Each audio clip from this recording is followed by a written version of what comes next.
आज मैं आपको शिवलिंग पर जल चढ़ाने का सही तरीका बता रही हूँ।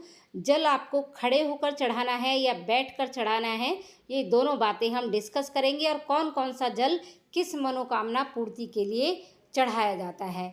आपने अक्सर मंदिर में जो शिवलिंग देखे हैं, तो दो तरह के शिवलिंग स्थापित होते हैं। एक तो जैसे दोनों फोटो मैंने आपको दिखाई हैं, तो एक तो है शक्ति शिवलिंग और एक है हरीश्वर शिवलिंग।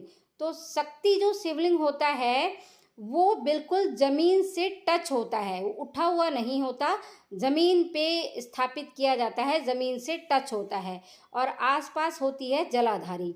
तो ये होता है शक्ति शिवलिंग।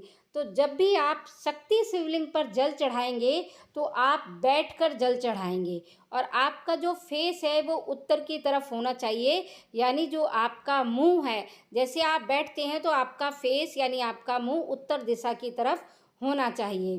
तो ये जो शिवलिंग है डायरेक्ट ज़मीन से टच किया हुआ होता है, बैठकर जल इस पर चढ़ाया जाता है। तो ये हो गया शक्ति शिवलिंग।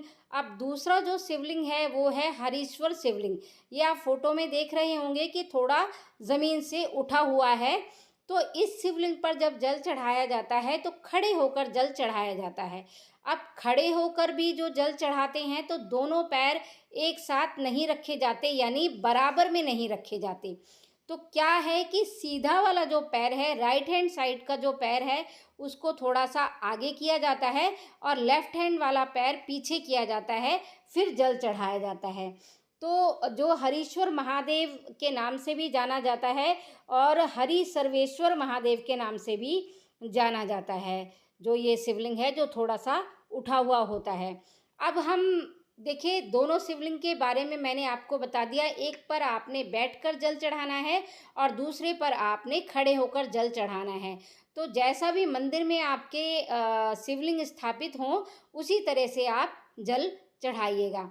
अब बात करते हैं कौन कौन से जल से किस तरह की मनोकामना हमारी पूरी होती है। तो देखिए, सबसे पहले तो जैसे सादा जल है, तो सादा जल आप तांबे के लोटे में अपने घर से भरकर लेकर जाइए। तो किस लिए चढ़ाना है? ये अपने आनंद के लिए। अगर आपको कोई दुविधा है, मन प्रसन्न नहीं रहता है, तो सादा जल आपने शिवलिंग पर चढ़ाना है। अब दूसरा जल जो चढ़ाया जाता है वो इत्र डाल के चढ़ाया जाता है। तो इत्र डाल के जो जल चढ़ाया जाता है वो रोगी के लिए चढ़ाया जाता है। मान लीजिए आपके घर में कोई बहुत बीमार है और दवाइयों के बाद भी बीमारी नहीं जा रही है, तो आपने कोई भी किसी भी तरह का इत्र ले लेना और रोगी का हाथ लगवाकर इस जल को आपने शिवलिंग पर चढ़ाना है, कम से कम 7 दिन लगातार। फिर देखिएगा फर्क आपको जरूर महसूस होगा। अब तीसरे प्रकार का जो जल होता है वो होता है अपनी मनोकामना, कोई भी आपकी मनोकामना है उसको पूरा करने के लिए। सबसे पहले तो देखिए, बेलपत्री पकड़ी कैसे जाती है। बिल्कुल बीचों बीच पकड़ते हैं बेलपत्री और फिर ऐसे उल्टी करके फिर शिवलिंग पर चढ़ाई जाती है बेलपत्री। तो इसको बेलपत्री को आपने जल में डुबोना है और बेलपत्री हाथ में रखकर मनोकामना, जो भी आपकी मनोकामना हो, किसी भी तरह की, धन संबंधी हो या कोई मतलब किसी भी तरह की मनोकामना बेलपत्री से मन में कहिए और जल में डालकर पहले बेलपत्री आप शिवलिंग पर चढ़ाइए और उसके बाद जल चढ़ाइए।